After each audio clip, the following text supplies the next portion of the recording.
Great to see another almost full house and beautiful weather besides.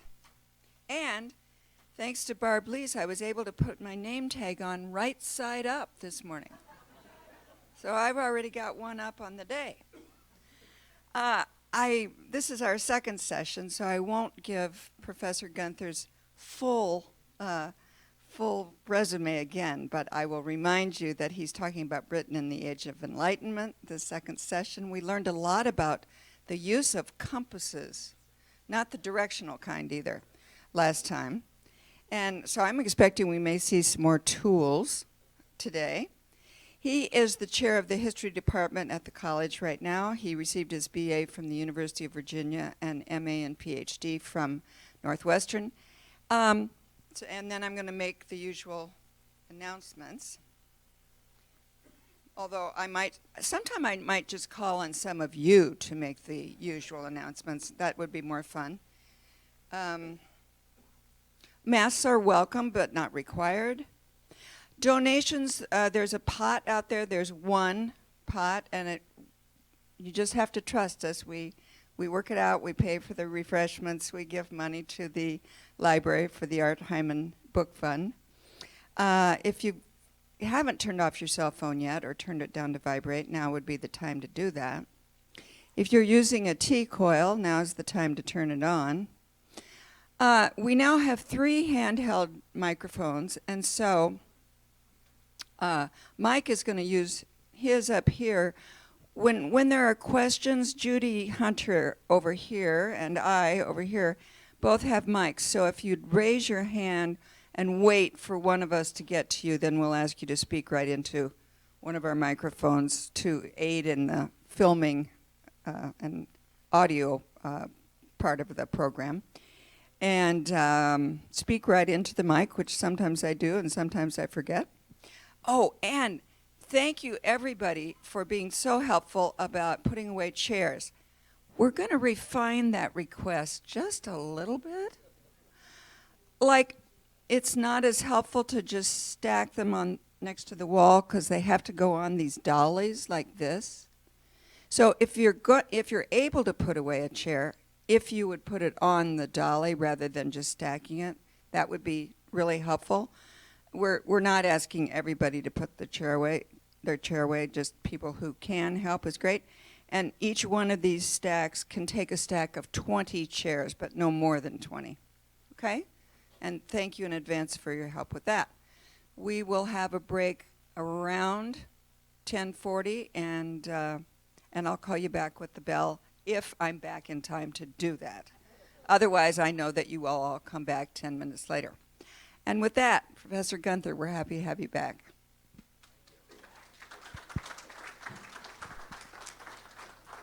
Well, welcome to everyone, and thank you for joining me. These classes aren't linked tightly in the sense that if you weren't here for the first one or can't make others, that's no problem.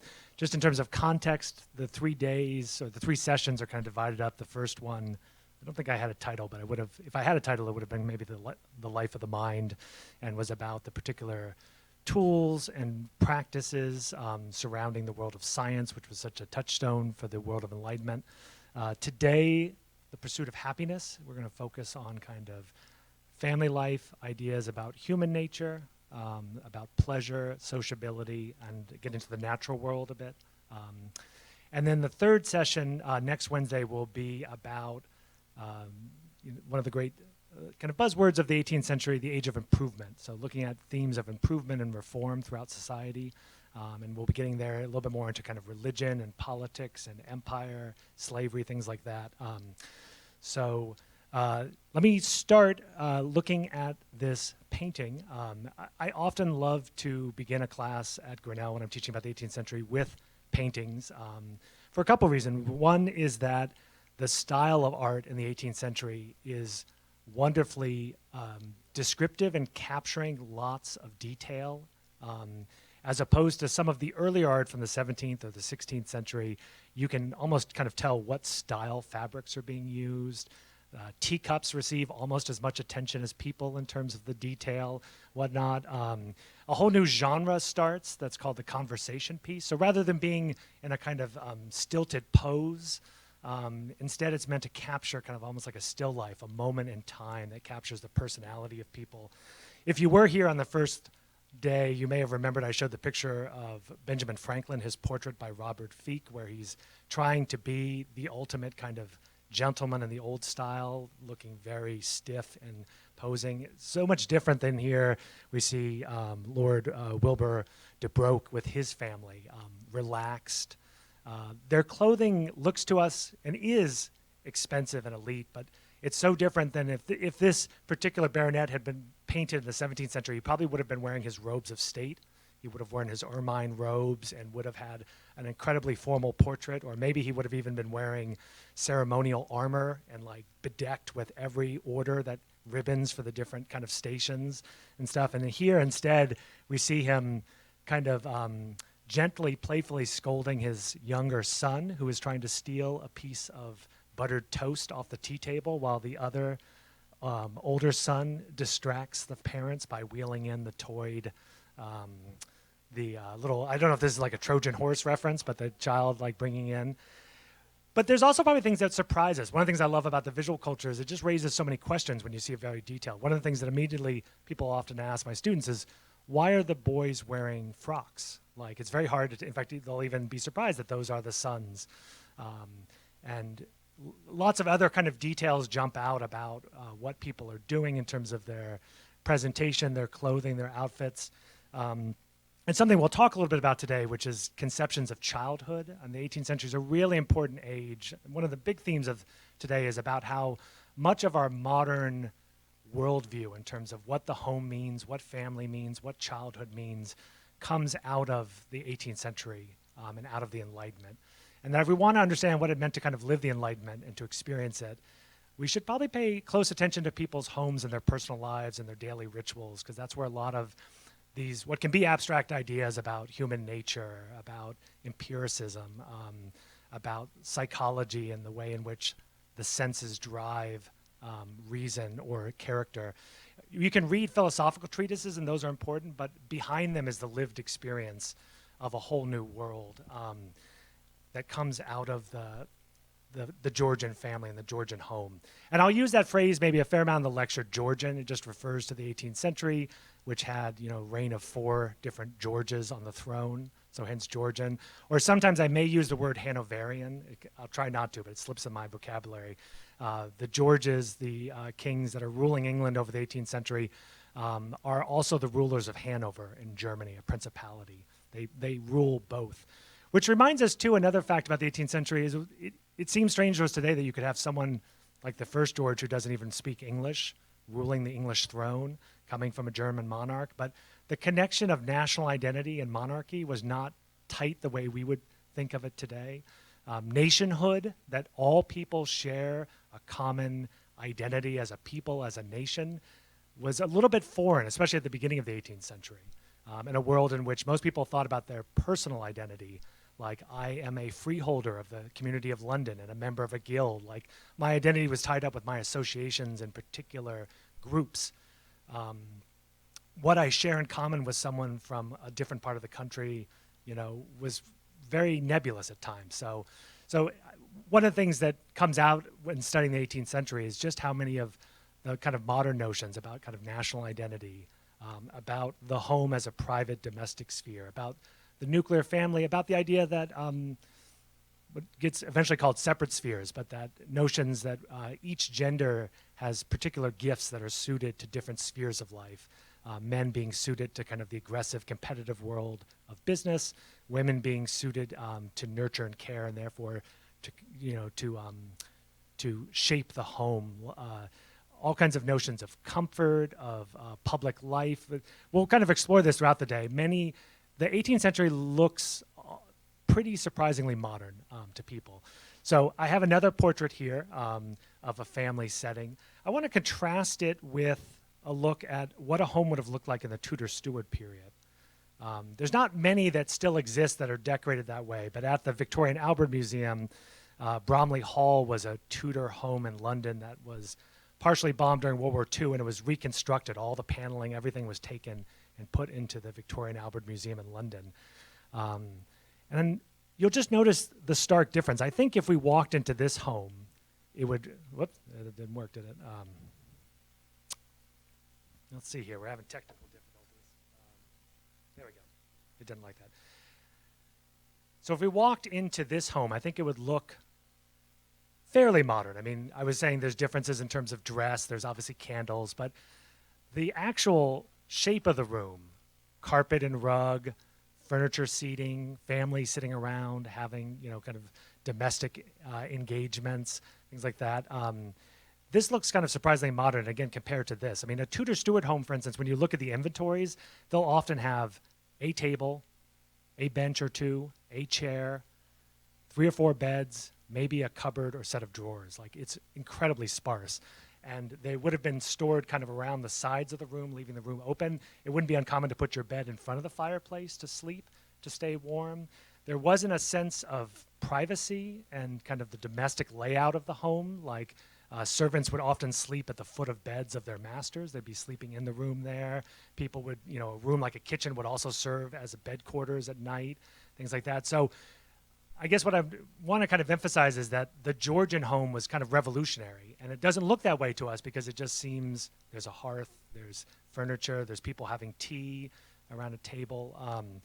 But to those that lived in the 18th century, it was one of the things that they celebrated, and the reason why I wanted to title this lecture "The Pursuit of Happiness" was to think about happiness. Well, first of all, it's a great phrase from the Declaration of Independence, right? And one of the great mottos of the Enlightenment is, the protection that all individuals are autonomous and have rights, and that among them are life, liberty, and replacing property with the pursuit of happiness is not only better draftsmanship, but it gets at the heart of what's really important. The 18th century and the Enlightenment embraces pleasure and comfort and happiness of a particular type. They're against hedonism and excess, and we'll see like the way that they want to stay away from kind of raucous culture of heavy drinking, excessive plebeian sports, things like that.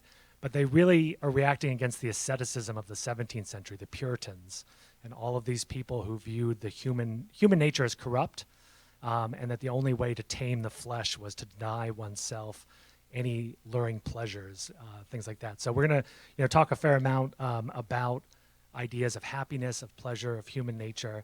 And so the first object, I know I picked strange things.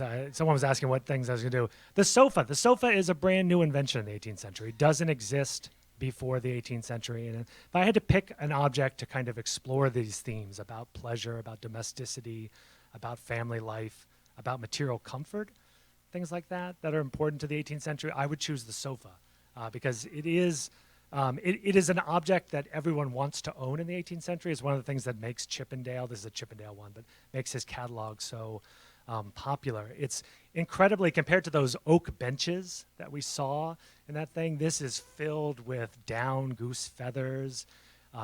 You can see from the description, oh no, I don't have the description, but the fabric is made out of silk that's been brought over from East Asia. Each object, I could talk a lot about the materials and the materiality. I won't go into too much detail, but I just want you to know mahogany, what is seen as kind of the defining this dark mahogany wood that this is made out of. It doesn't exist in Europe before 1700. It's a New World wood. It's discovered and harvested from the Caribbean, Central Latin America, and it revolutionizes their world. Everyone could not get enough of mahogany because it's very special in the way it can be carved and shaped and retain its luster. So it's fundamentally different than oak and other English woods. So again, when I look at this, I think, this just looks like something that probably has existed in Europe forever, but 18th century people would look at this as a wonderful embodiment of this new global world where commodities were being traded from all around the world, silks from Asia, cottons and muslins from South Asia, from India, which were another wonder fabric. Cotton is so prosaic in our world, so quotidian, but cotton, people loved cotton. It was the luxury fabric, even more than silk sometimes. And the mahogany itself, like I said, it could be carved and shaped, made into these wonderful furnitures. And I may come back to mahogany on the third lecture when we talk about slavery and New World plantations. But it evolves out of, we saw there were a couple chairs, like there was an advance from the medieval bench in that Tudor Stuart home, but they started to develop these kind of double chairs, and then they kind of evolve into settees. Here you can see that they're getting much more comfortable, in their shape. This is one of my favorite paintings in the 18th century, portrait of a man reading that you see kicking up lovely on this kind of sofa and couch. Yes?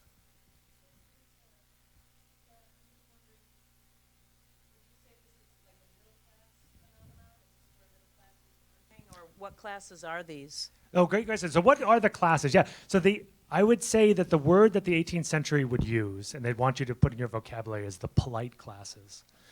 Because they want to distinguish it a bit from material wealth or social standing, even though you need to have material wealth to be polite. And one of our big themes is, how do you establish yourself as someone who's polite, as someone who is enlightened? And a big part of it is through material consumer items and display and the presentation of the self through these. So, if you're really poor, this is going to be a world that's going to be closed to you. But someone like, now Ben Franklin becomes wealthy, but tradesmen and stuff like that could afford little pieces of the material culture to be polite, of buying compasses, buying books and commonplace objects. Being able to purchase maybe not that beautiful Chippendale, but maybe one or two nice chairs that would be prominently brought out. Tea sets become.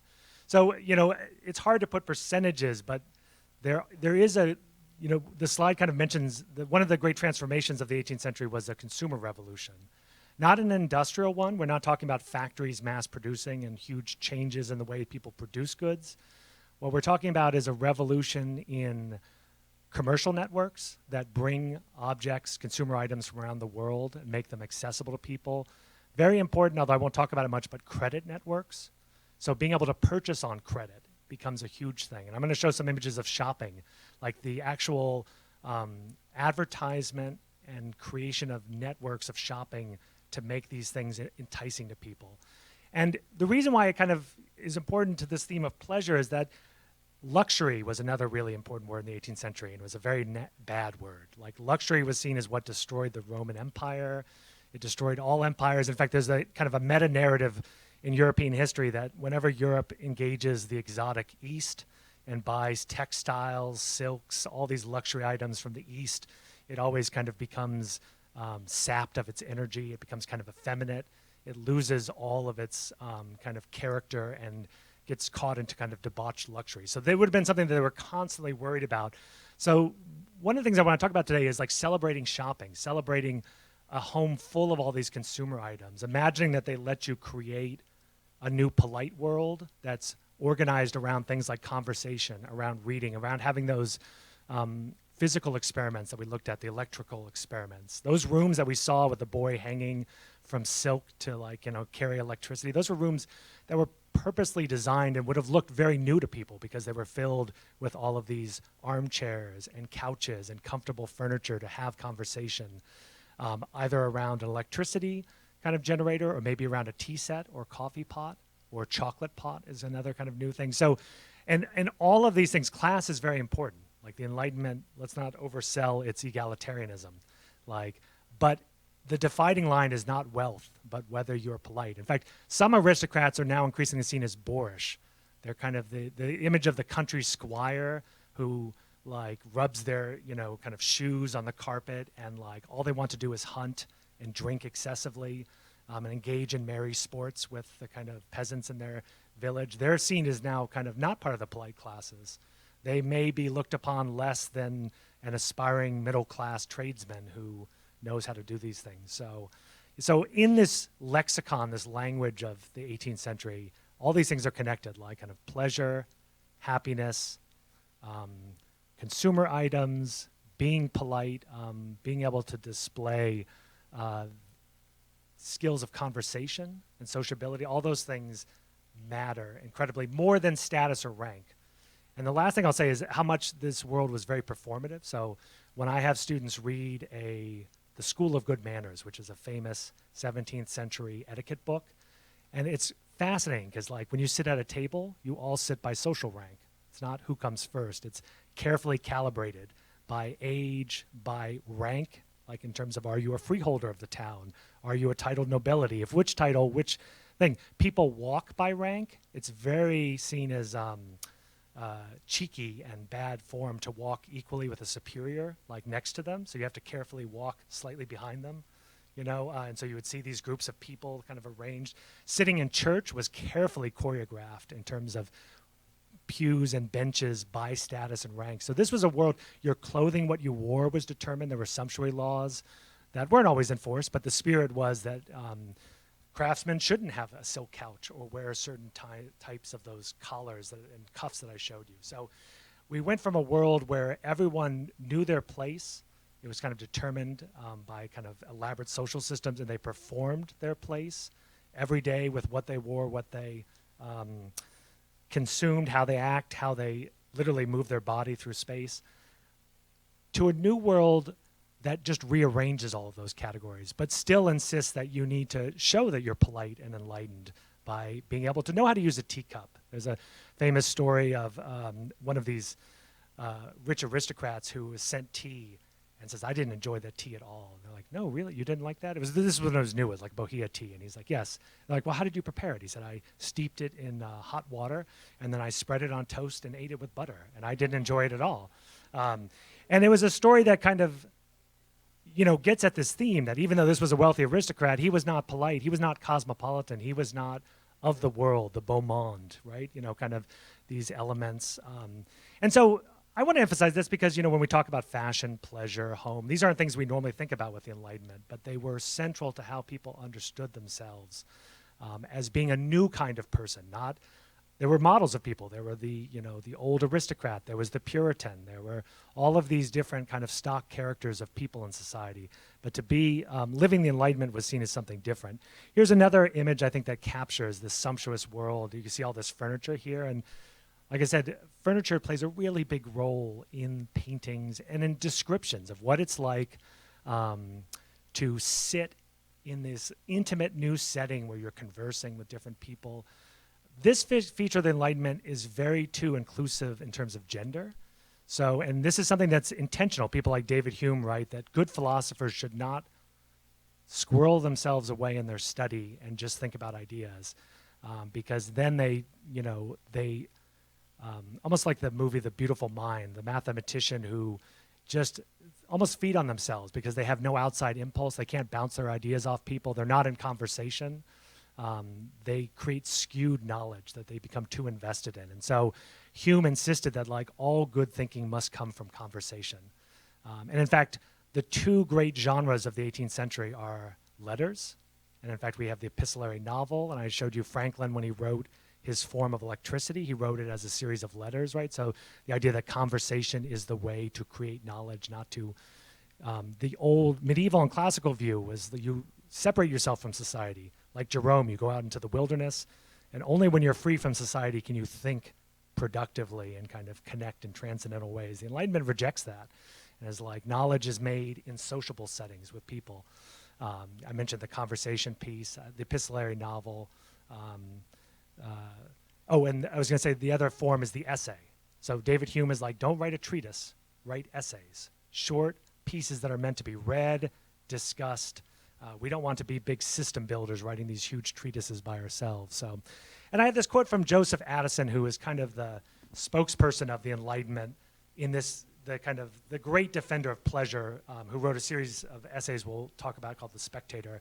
And I think this quote captures kind of that middle ground. Like, we aim to enliven morality with wit and to temper wit with morality. We want a middle ground. We're not going to reject, or we reject hedonism and excess. But we also insist that pleasure has to be edifying, and it has to be uplifting, it has to be enlightening. And so I talked about this a little bit with the experimental culture of electricity, that they're really aiming to find things that are pleasurable and entertaining and sociable. And they think the way to do that is to find this middle ground where it is pleasurable and entertaining and sociable. Yeah, Steve. Maybe I'm inferring too much from the picture, but was it a fairly patriarchal society at that time? Their women are at his feet. I assuming it's a he, and right. And some of them are very submissive positions, and he's the one that has the text. Right, no, that's a great question, and I'm glad that you're noticing body pose here, because there's a lot of that in the 18th century, probably any century, right? Like how you carry yourself, deportment is a really big part of the presentation of oneself, and you'll notice in the 18th century, like people, there's a famous statue of Apollo Belvedere that becomes iconic, and it's Apollo, and I'm not gonna try to strike the pose, but he strikes this pose that the Italians would call like sprezzatura, like it's a term that comes around the 18th century. It means kind of like, I guess you could translate it as like cool and hip. It's like this super relaxed, legs crossed, and again, as opposed to like the Franklin, the very stiff and kind of unmannerly. So the way one carries oneself, and it's seen in dancing, it's seen in the way you move in a room, the way you interact with others. And in fact, words in the 18th century carry a different resonance. If you are a fan of Jane Eyre and love the line where Reverend Collins or whatever praises Lady de Burgh and says she has such marvelous condescension, right? And it's, wait, why is condescension a good thing? Because you're, to this theme, you're condescending from your social status as a high aristocrat to make other people feel at ease and comfortable in this new world. So there's this idea about where does class fit into this? It's definitely not open to everyone. You need to have money and you need to have access to consumer goods. But it's also, in some ways, a strikingly egalitarian sphere where men and women, so I want to tie back to what you were saying. So it is pretty patriarchal in the 18th century in terms of in paper and in theory.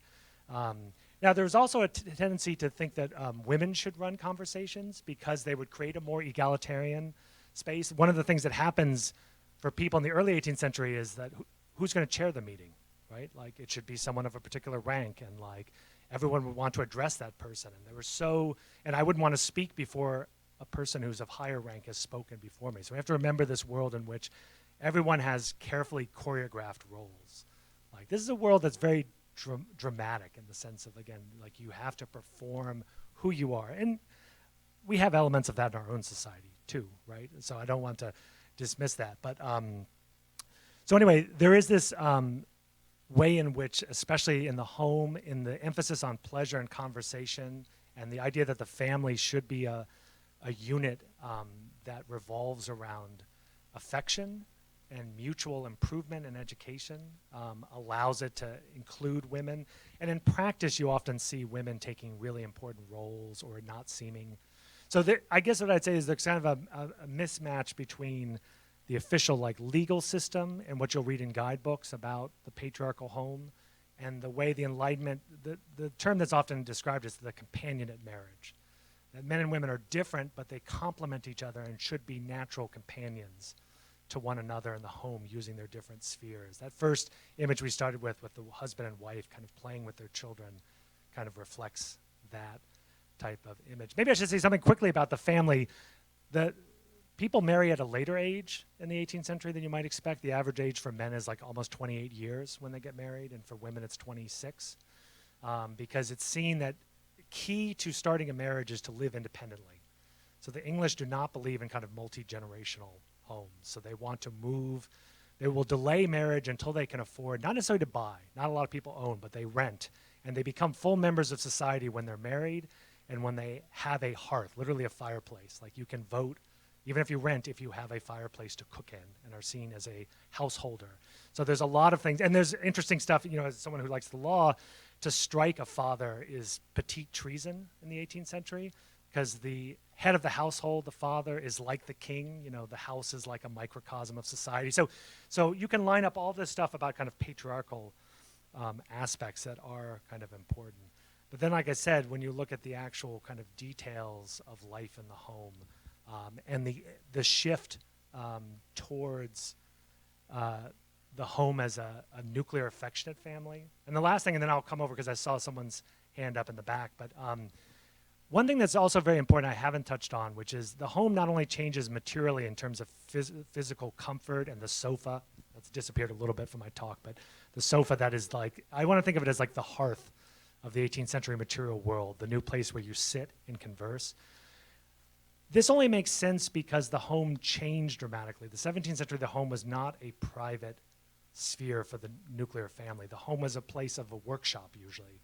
It was a place where you almost always had indentured servants living with you depending on what you did for a living, but you would have 2 or 3, young children. In fact, your own children would probably be indentured to someone else. They would be learning the legal trade while you were, taking in indentured servants. You might have renters in the household. Your home often functioned as your office and your shop. So there's no sense that the home is a domestic sphere carved out of society where you rejuvenate yourself through affectionate conversation, through pleasure, through the joys of family life. That is what we think of the home as, and that is a home that's physically and culturally built in the 18th century, if that makes sense. And so women have an important role in that because women are seen now as, being teachers. But in the 17th century, there's no sense that a woman would make a good teacher. Like, men are the educated ones, they're the instructors. So all the gender notions we have that women, are drawn to teaching and they probably taught their children in the 17th century, that's not really true at all. Like, a lot of that comes from our world, but it is still very patriarchal on paper, yes. Is the word salon there being used as an intentional gathering, or is it the place? Are we talking about cross-familial gatherings here? So yes, this would be one, and the term that's adopted kind of from France and the French Enlightenment of the salon as a particular, it both means, like, we have new terms that arrive: the parlor, the salon, the waiting room, the assembly room, different terms for these new spaces in houses. And again, a 17th century home, this would probably be used as an office for most of the day, or be producing things. Spinning wheels would be in here. And instead, they now become places for leisure, like edifying leisure. But no, the British accept that and adopt that term. They don't adopt the full-on model of the French salon run by a woman who's a salonière and things like that. They have their own version that I'll talk about with coffee houses and clubs. So it's kind of like a parallel universe, but the English are kind of particular in certain ways, but in general we see this. I want to emphasize the sociable nature of the Enlightenment. And the salon is probably one that many people have heard of or maybe seen an image of a salon. But back to your original question, I think that the term, the physical space, and the kind of new activity are tied together. And that's kind of what I want to explore, is how they're tied together, why the sofa matters, why a particular style of room allow you to engage in a new kind of human activity that hadn't ever been done before, rather than treatises. Yes? Yeah, when I look at this, I'm drawn to the fabrics Okay, of yes. the garments. Could you please speak to that? Sure, and sometimes in art history they describe the 18th century style of painting as drapery painting or drapery painters, because they tend to sometimes, these are all quite expressive of the face, but some paintings the face looks kind of childish almost, like the drawing, but the attention to fabric is glorious, right? And part of what people are doing when they're being painted or when they're going out in public is showing their sense of taste. Taste is kind of an important word in the world of polite cultures. So they're bringing in particular kind of damask fabrics, kind of brocaded silks and things like that. Or if anyone has cotton, like cotton elements to those would stand out, or different styles. We start to, let me show a couple images of some kind of shopping. We start to have catalogs that capture the changing trends. So I don't know if that quite answered, but like it is very attentive and expressive to the styles of fabrics that are being imported from different parts of Europe and the world. And you start to, like I said, have newspaper reportage and catalogs talking about changing fashions.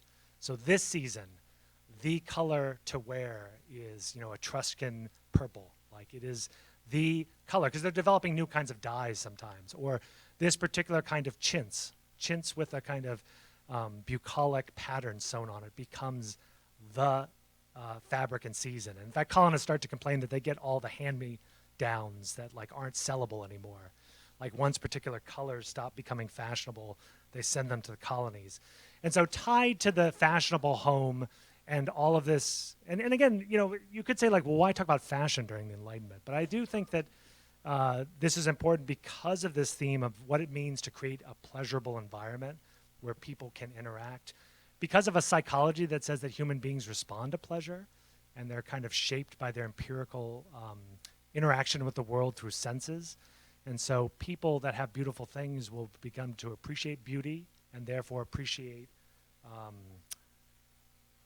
morality and truth and learn to interact with each other in particular ways. They give shopping and consumer items like a heavy moral role to play in civilizing people and in creating kind of a civilized world.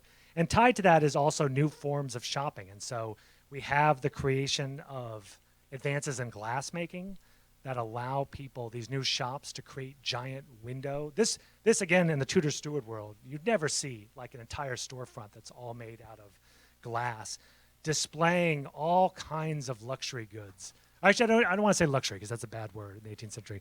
All kinds of polite and enticing consumer goods being sold on credit and being said, and again, it has a role. These fabrics create the lovely couches that you and your family can sit on and have tea and discuss Locke and Newton, or to discuss electricity, or discuss music and and improvement. And I did mention that the Enlightenment very rarely flowed through schools. Like all education was kind of happening in the home among different groups, tutoring, things like that. So here's another kind of image. One that I love is and I'm going to show a couple of like purchasing books too. We have to remember that books are consumer items. They're things that, any of you that like collecting things, there's something special about buying and collecting items and being able to shop. And so here's an image of people shopping for prints, like at a print shop, and you can just see them all gathered around looking at them. Or my favorite place here, the Temple of the Muses. This is a London bookstore that stocks 50,000 titles by the 1790s. So, yes. Oh, okay, so we're at the 5-minute mark, right. So, right. And these people are having their portraits painted with these books and these furnishings because, again, they signal to themselves and to others the kind of world they want to create, the kind of people they want to be, and the kind of interactions they want to have with other people. So shopping, as I was kind of saying, is quite important. Here we have an image, again, I love this one, of the sofa that's at the heart of this new kind of idea of a family with books kind of around in different ways. You can see the lovely millinery, the hats and things like that. Come back to, I won't, let me just say tea is very important. I struggled. There's like teapot should be, or teacup, tea service set should be one of the cornerstones of domestic life, and it is very important. But I just wanted to kind of emphasize the themes of the ritual nature of this. These are things you do time after time. You have tea, you set up a conversation with a group of people, and it becomes almost second nature to you. It becomes who you are and how you interact with people. And this is part of the Enlightenment's great campaign, is to reshape people into sociable beings, because they were so scarred by the 17th century wars of religion and civil wars, where everyone tore each other apart. And I know it's hard to imagine a society where people don't agree on things and where there's fundamental divisions. But this is the 18th century's great answer to it, which is to learn to teach people to be sociable and to get along. This is why clubs, tea tables, assembly rooms, the family itself is the project by which we create a new generation of people who will learn to interact, listen to other people, and as a group collectively build better ideas, build a better world. And so I'll end on this kind of note about building or creating a new generation of people that will kind of embody Enlightenment ideals. There's so much hope in the Enlightenment put on childhood and on children, because they've started to reject the 17th century kind of Calvinist notions about an inherent sinfulness in people, which really colored how they looked at children. I mean, Puritans had a practice sometimes of binding children, like where they'd kind of tie them up so that they couldn't move. I mean, it seems so cruel, but the idea was that they hadn't been taught human reason or control. They were innately sinful. Like, if you believe children are the expression of human nature in its crystal form, and you believe human nature is evil, then I'm not saying that you view your child as evil, but you view your child very differently than the Enlightenment does, which fundamentally reverses the notion and says that humans are born good and sociable and free, and it's society that corrupts them, which is, again, is the reverse of the previous view, which is it was society that taught reason, that taught religion, that saved the sinful nature of all of us. And so you see a whole reversal of practices about how to raise children. And this portrait by Joshua Reynolds that was named The Age of Innocence this is widely reprinted throughout the 19th century. It was the basis of Edith Wharton's novel title of the same name, but meant to capture the inherent goodness of children. And it, whole new forms of pedagogy, of education flow out of that. We see a lot of new paintings that are meant to capture the playfulness of children. Again, you would never have seen this in the 17th century. Someone spending an inordinate amount of money to pay a painter to paint children playing cricket and interacting with each other. That's just kind of inconceivable in the previous world.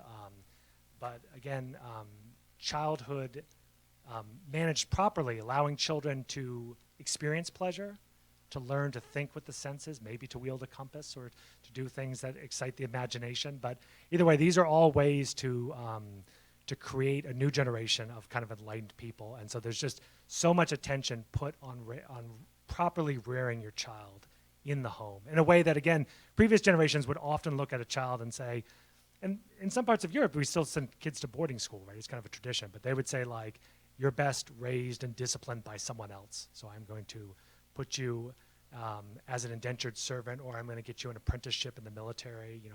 Children would go off to the Navy, sometimes age 9, 10. So we just have a fundamentally kind of different world. So we're going to stop here. So we're kind of exploring that domestic life. We'll come back and explore something that shows up in the home in the 18th century that's surprising and new: pets. That's right. We're talking about pets in the Enlightenment after our break. That's great. Thank you. Well, looking at this clock, I'd say we're going to come back at 7 till. No, this just has to get on. If you're looking for an interesting, there's a lot of text that you can read to kind of enter this world, but I think Benjamin Franklin's autobiography is one of the best, shortest entries into the 18th century world, because he often talks about these things. He formed different clubs and societies and having to learn how to converse with people and what that was like. And some of the great pedagogical texts of the 18th century are about the art of conversation and how to converse, especially with people that are troublesome, that disagree, that we'll see a little bit at the end here. So, okay, I feel like in Grinnell, I have to talk about squirrels, or at the college. I have here in Staffordshire Pottery. If you are a fan of Wedgwood or some 18th century pottery, you'll know that this comes from a particular region and is an important part of that consumerism that transforms the material life, and the ability of people to kind of display themselves as now part of the new polite and kind of enlightened class of people. But as I was saying, what I want to talk about is pets. Pets are in the home in the 18th century in a way that, again, will seem surprisingly modern, but is so different than the previous generation in England and elsewhere.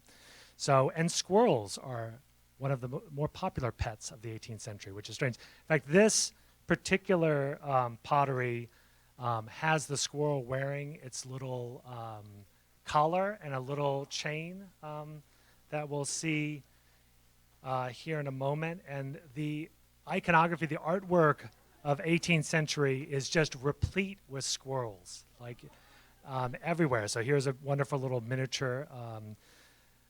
Here's another painting that we can see. I think I can use the zoom in function. That we have a little squirrel here with a little silver or gold kind of chain. Some of you may have seen or may not, but John Singleton Copley's kind of somewhat famous painting, A Boy with a Flying Squirrel.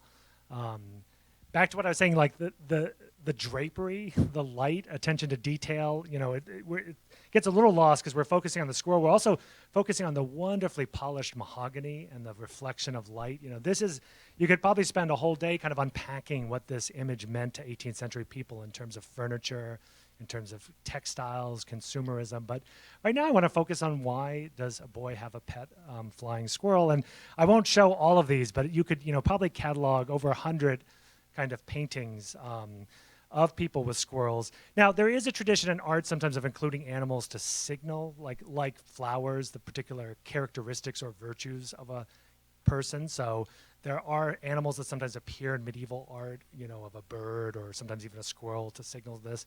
But we have lots of documentary evidence, ads of people selling squirrel chains, selling all kinds of exotic pets and exotic pet items. Benjamin Franklin, we know, carried several squirrels over with him as like ways to kind of grease the wheels of entry into polite society. He would, want to really get to visit the Marquis of Granby's home, and so he'd be like, I have a gray squirrel that you can have on your kind of estate. He wrote an elegy for a squirrel that died in the London newspapers, someone whose pet squirrel was very dear to them, and when they died, he wrote this long kind of mock elegy poem about the death. I'm going to focus mostly on squirrel. Well, I'll talk about other pets too, but there was, and I think we could see this as part of that world of commercialism, consumerism, of kind of global networks that brought animals from around the world to fill the homes, to fill these Georgian homes. And there's a painting by Hogarth where we have a special pet bird, and the cat you see is kind of moving in there. And I just want to emphasize that you would not find affectionate pets in homes before the 18th century. You might find dogs on estates as work dogs, as hunting dogs, guard dogs, things like that. There might be animals that invade a house. But the idea of treating animals as kind of members of the family that you affectionately care for and interact with is something very new to the 18th century. And so it's kind of worth exploring and thinking about what it tells us about commercialism, about politeness, sociability, affection, also a lot about nature and the natural world. But I wanted to show an advertisement from the Public Advertiser in London newspaper from the 1759. And I'll maybe read it because sometimes the print of the 18th century can be a little strange. We have things like the medial S they use. Where is it here? Looks like a F, but that's actually an S. So the typography can be a little hard sometimes. So let me just read. So this is a shop who goes by the sign of the parrot. And if you've ever seen English storefronts, you may know that they have wonderful tradition of painted signs, like buy compasses at Newton's Head or at the Globe or whatnot. So this is a shop that is probably entirely a pet store. It's the Parrot off the Oxford Road. And they sell uncommon good talking parrots, a pair of pintail parakeets, some mule birds, canary birds, with a variety of songbirds, a beautiful pair of the red-legged partridges, all sorts of foreign and English pheasants, guinea fowls, peafowls, the large wild turkeys, which would be coming from America, the black fowl with white toppings, the silk fowl from India, small bantams. I'm not even going to get to the whole waterfowl section. A monkey from Guinea, so from Africa, full of tricks. Likewise, a very small marmoset monkey, a Virginia squirrel, India sheep and goats, a boar, greyhound. You can kind of go through here. So we have this whole marketplace selling exotic animals to Britons, and they appear in the portraiture of the time in a rich way. They're seen as really important to being members of the family and to expressing who people are.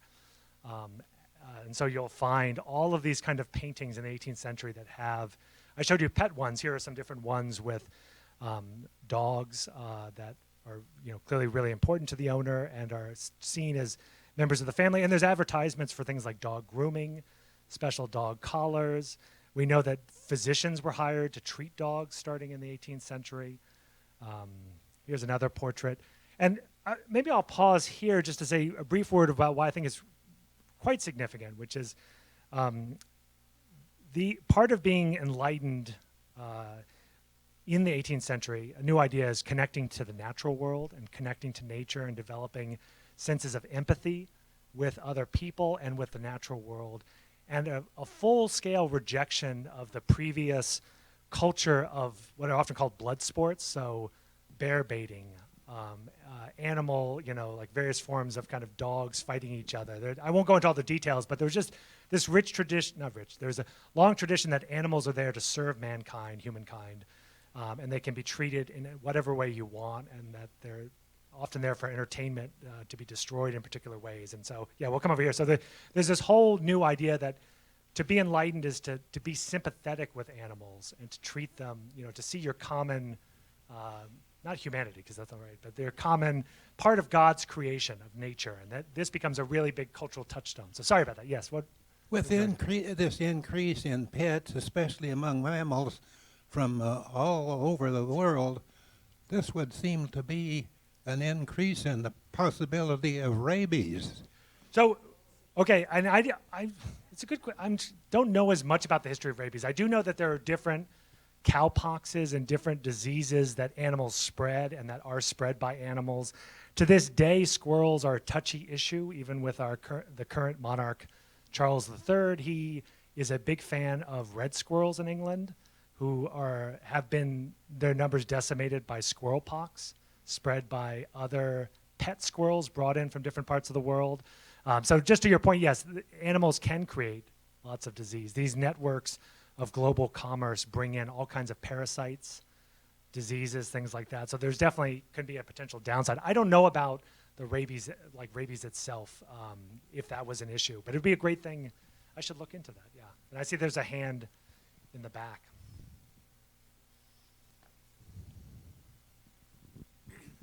You mentioned a physician to take care of pets. When did veterinarians become popular? So starting in the late 18th century, people have written about the rise of veterinary science and the rise of really intensive forms of breeding with horses, for instance, and you start to find stud books and documented lineages of the creation of many of our modern animals in terms of like China Poland pigs, the pigs that are really large that can barely walk, and different kinds of short-horned cattle. Like those are all creatures of the 18th century. As are many of our vegetables. Things like broccoli didn't exist until the 18th century. They were kind of bred into existence. So there's a whole strand of interest in breeding, special pigeons and special dogs and things like that. And so starting in the 19th century, you find people that kind of specialize, in, what's that? Oh, so you find people specializing in veterinary science because especially a lot of money is going into these stud animals that are being kind of bred and things like that. So we see that. I don't know about as much when they started being involved with pets, like in places like London. I don't know when you find specialists that actually go around to treat. I won't go, let me skip a couple images here. One of the most popular books in the 18th century was The History of Pompey the Little, or The Life and Adventure of a Lapdog, which follows this spunky little lapdog as he travels with different owners kind of all around England. And I was just trying to remember about what happens in that text with Pompey and when he gets medical treatment. But clearly, this is the world that's going to give us things like Beatrix Potter, right? The world in which to be a child is to learn how to have a fundamental connection with nature and with creatures in the natural world, again, as opposed to kind of older ideas that animals were just there as utilitarian sources of meat or food or leisure.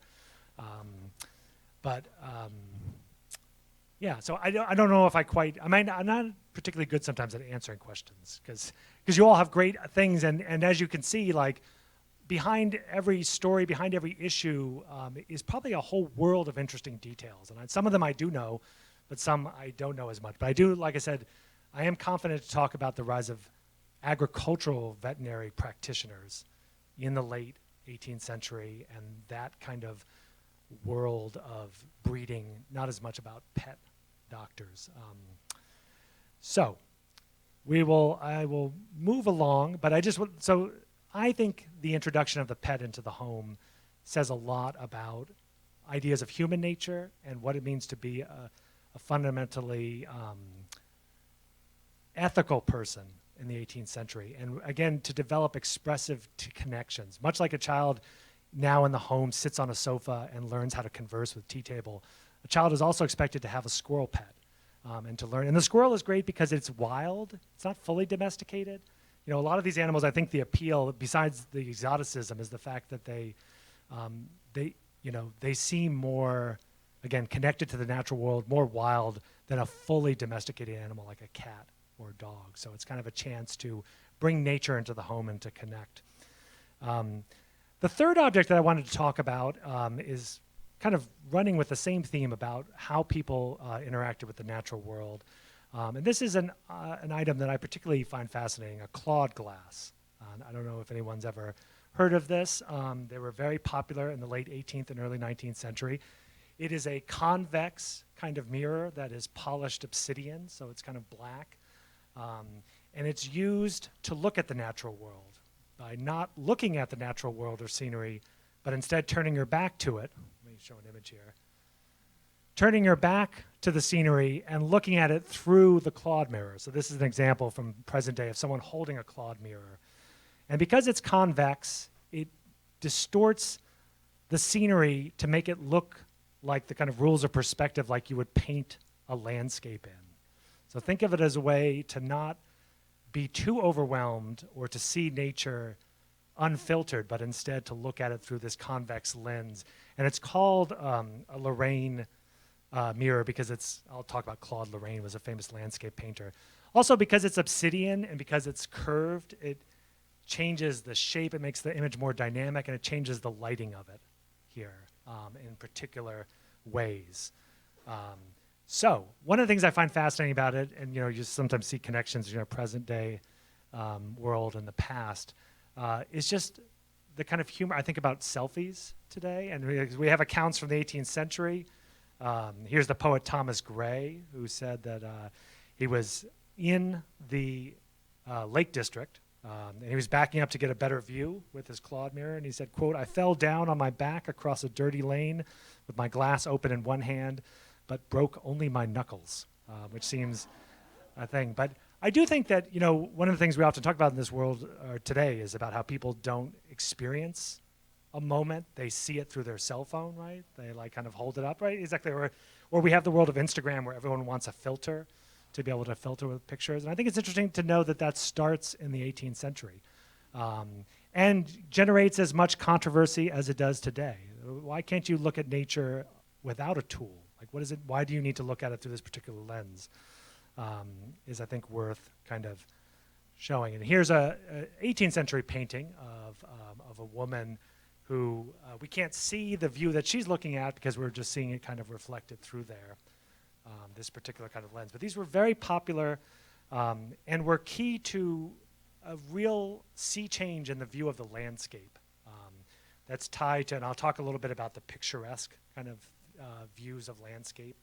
So this is Claude Lorraine, a French painter who kind of inspired the clawed glass, which was meant to give you think of it again almost like a filter today. It gives you a way to see nature the way Claude Lorraine saw and painted it.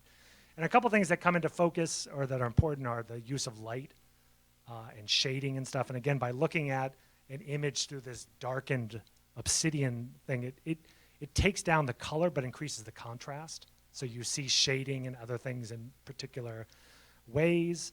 And also, there was just this huge new emphasis on, instead of everything being orderly and neat, everything being jumbled and kind of semi-wild. And every tree trunk is gnarled. Every tree trunk is out of symmetry. There's this new ideology of the landscape that comes around about the picturesque, which kind of sits in the middle, much like the Enlightenment always kind of wants to be in the middle, between a celebration of the orderly kind of geometric garden where everything is laid out with beautifully precise lines and sheer wilderness, which is kind of scary. And so the picturesque is this kind of middle ground where things are natural and free. They're not being forced. You're not taking a box hedge and clipping it into a unicorn, like sculpture, right? The picturesque is all about celebrating the kind of forms of wildness in nature, and celebrating kind of Gothic ruins. So here's Gilpin is one of the painters and theorists of this and one of the popularizers of using this glass to kind of capture all the variety in the kind of natural world. And here's some other images. If any of you enjoy the Hudson River Painting School in America, Thomas Cole and all that, these coming right out of this world. Cole uses a clawed glass. And the important thing is that I think every time we look at nature, we see it through a lens, right? Our culture teaches us to think about wildness as a source of freedom or a source of rejuvenation if you're someone who likes camping, right? Other cultures look at wilderness and find it a place that's desolate and devoid of human influence and therefore a bad place. So we're always looking at the natural world through a kind of cultural lens that leads us to interpret what it means or to like certain things and not others. And here we have a great example of how a particular tool was integral to teaching people how to see. It's not even just a cultural lens, it literally is a lens that, kind of teaches people to look that way. And I think that's really interesting. Here's a couple more of these prints by Gilpin. Another one of my favorite images of the 18th century, and so shocking compared to, I can't imagine what a 17th century aristocrat would say to someone dressed up laying on the ground here. I mean, even today, it's so shocking, kind of, and we have to think sometimes again of the Enlightenment a little bit like a kind of counterculture. It's trying to portray a new way to act, a new way to behave, and I was talking about deportment. And so here's someone, kind of like the person lying on that couch that we saw, right? Kind of at ease, comfortable with himself and the world, and more interested in exploring ideas than looking proper or fit, and doing it in nature. And so we have this whole new array of portraits where people bring their whole families out and they all want to be painted in natural scenery. Here we have Sir Brooke Boothby, and he's reading Rousseau. And Rousseau is one of the great theorists of emphasizing this new view that the natural world, again, civilization has issues. Nature is a way to kind of free ourselves and discover authenticity in who we are there. But again, it's a discovery of authenticity that relies on particular tropes and tools. I didn't choose this, but I kind of wanted to emphasize like walking sticks as another kind of example, and the whole view of the landscape. I mean, the Lake District in England is a classic example. In the 16th, 17th century, it's described as a barren wasteland.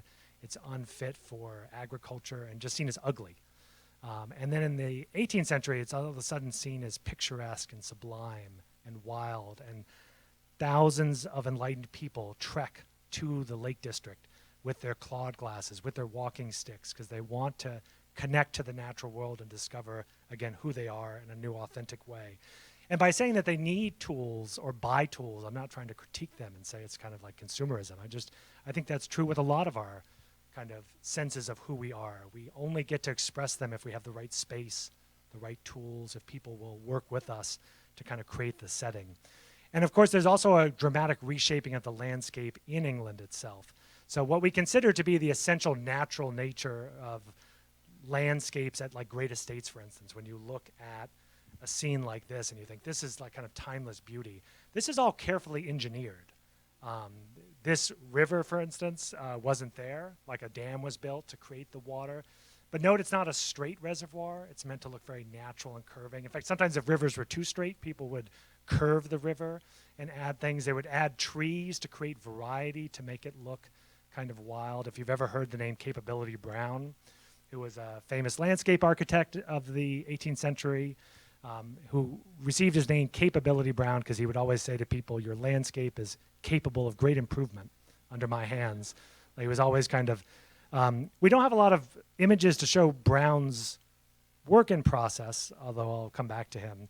But his colleague Humphrey Rimpton created these wonderful books that have cutout sections to show what he would do with your landscape if given the chance. And I love this image because there was so much work. Sometimes they'd be like, well, we need to have the right vista, like the Lorraine Mirror. It's all about seeing the perfect view and framing it like a picture.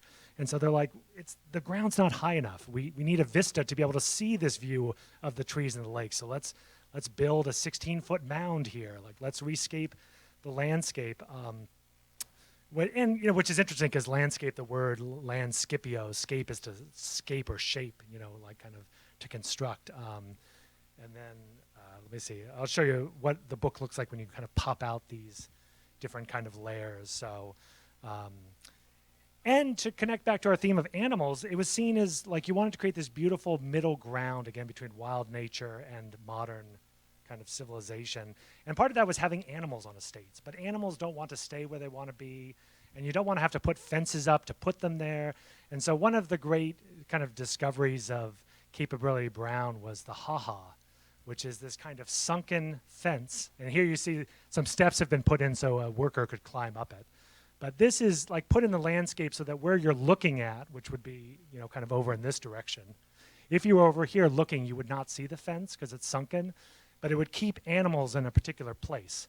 So you could have beautiful sheep, you know, and in fact, a lot of aristocrats start importing different animals like sheep, deer, things like that, and they want them kind of slightly pinned in with invisible fences so that they can admire them and look out at the landscape and kind of commune with nature, but not have them get out of the way, you know, kind of.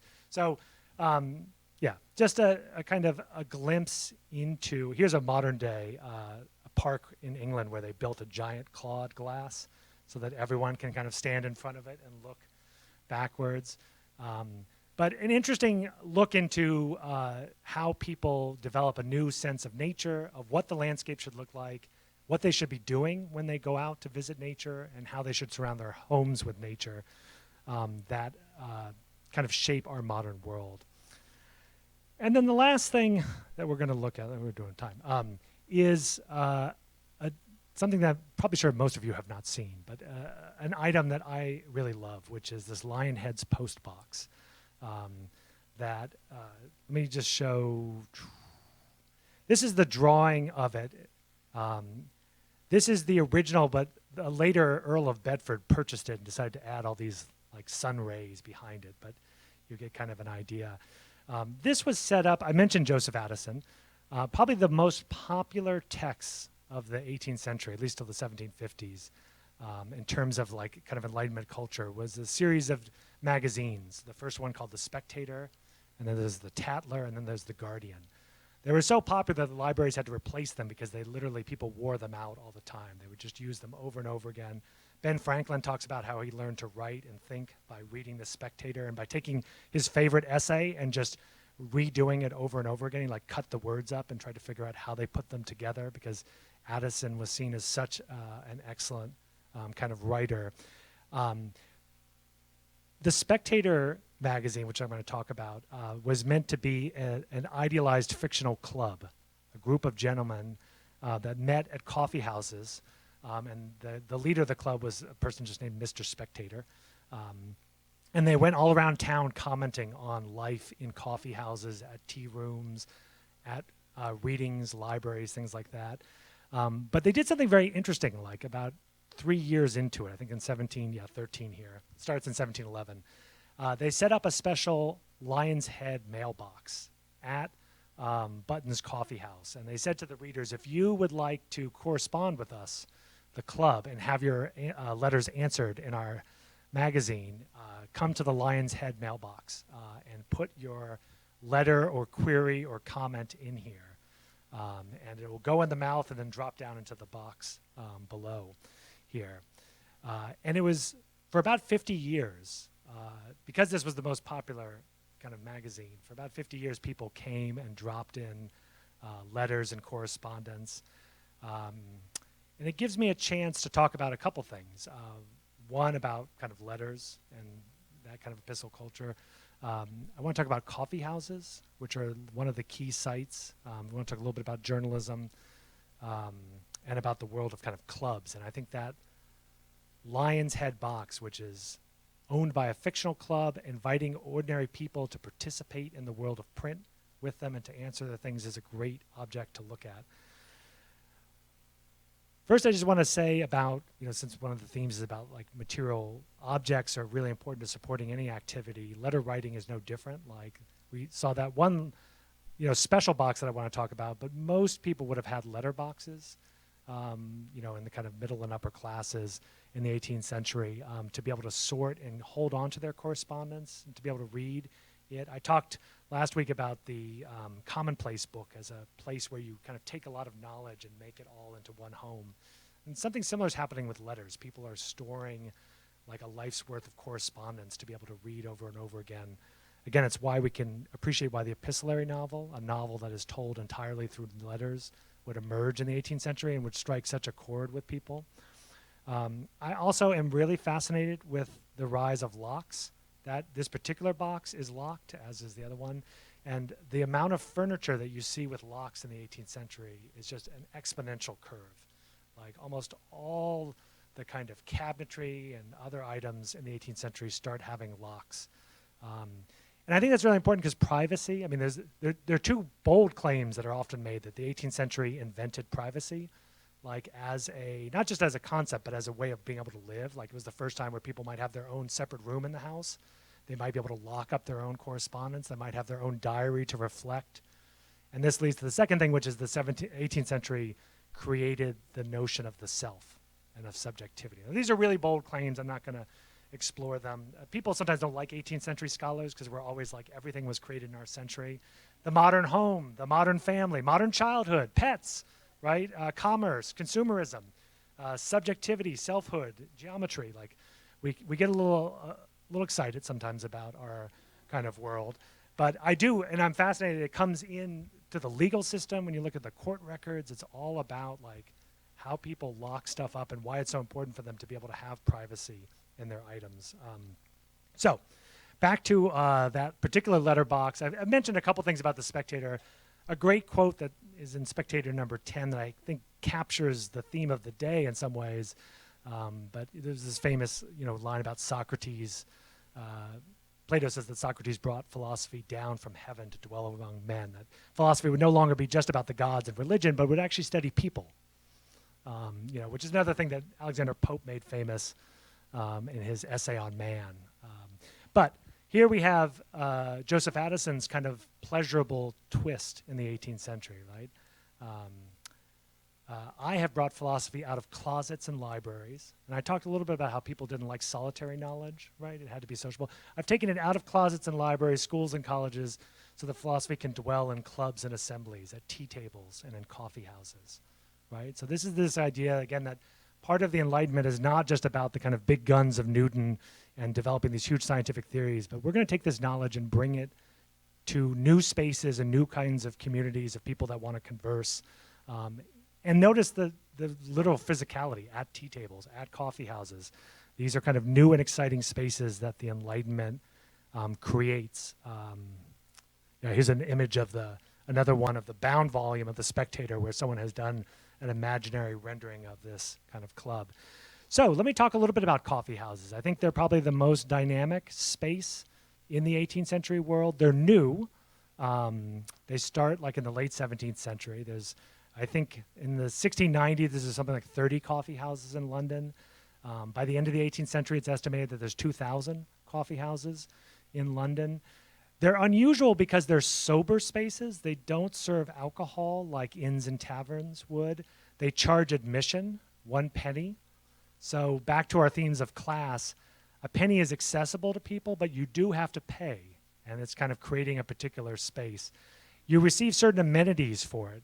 Here's one of the earliest images we have of a coffee house with a matron, maybe a little bit like the saloniere. It's important to have a woman there, there's also the issue of like just who's serving things. But I think a lot of Enlightenment texts, you'll see that women are very important to making sure that men behave in the setting and that there's a level of sociability. There's often fines at coffee houses if you curse.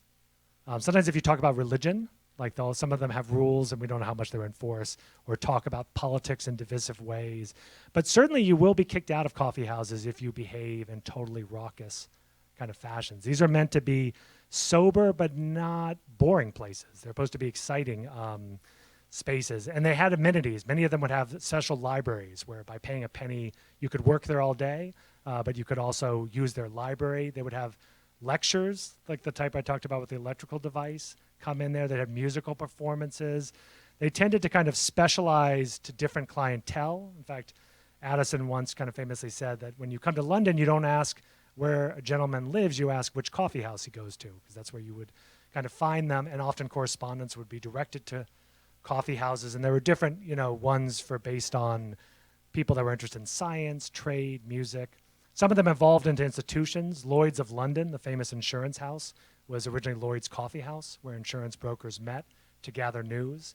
Because they are spaces of commerce. This is where contracts are done. They have usually a wide range of newspapers, so they're a space that brings all these groups together, provides lots of print, provides apparently not very good coffee per se, like in the 18th century it wasn't good tasting, but provide a space of caffeine and soberness, and allow people, kind of like the home, to have a space with all these different tables, booths, where they can meet and discuss things. This is the image of what they were trying to get away from.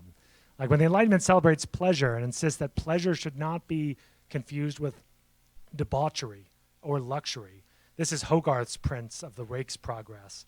I'll just show two of those things, but they kind of show what they imagine is a world, what happens when you have too much alcohol, when there aren't rules, when there isn't a purpose, like you're not like there to be like a book club or an antiquarian club or a music club, right?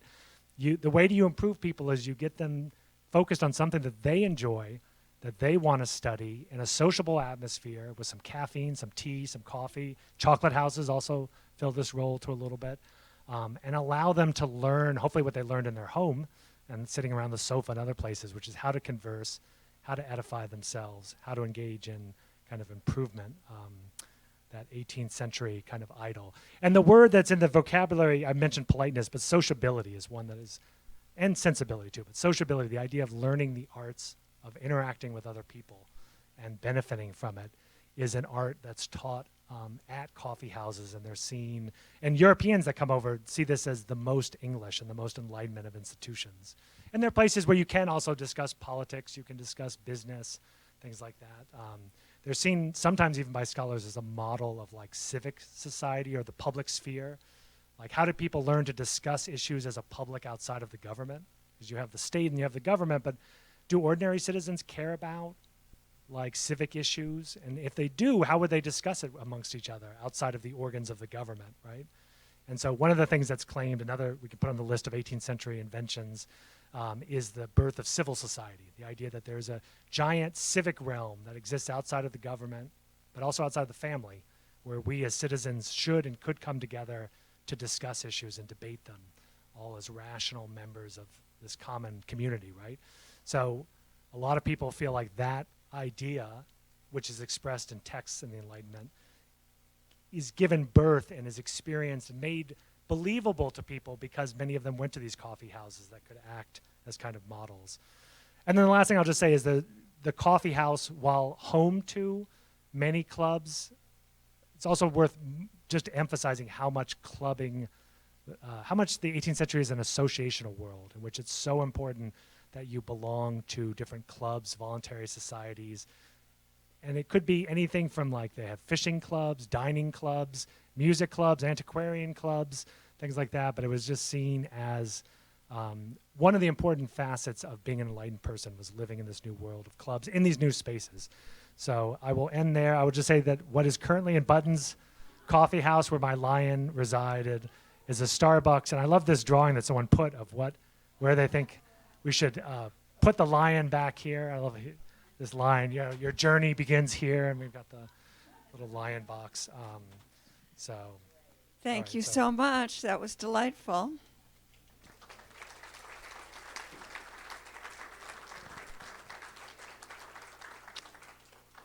And we're excited. I'm excited that there will be yet more next week. So come back if you can. We'll pull the dollies out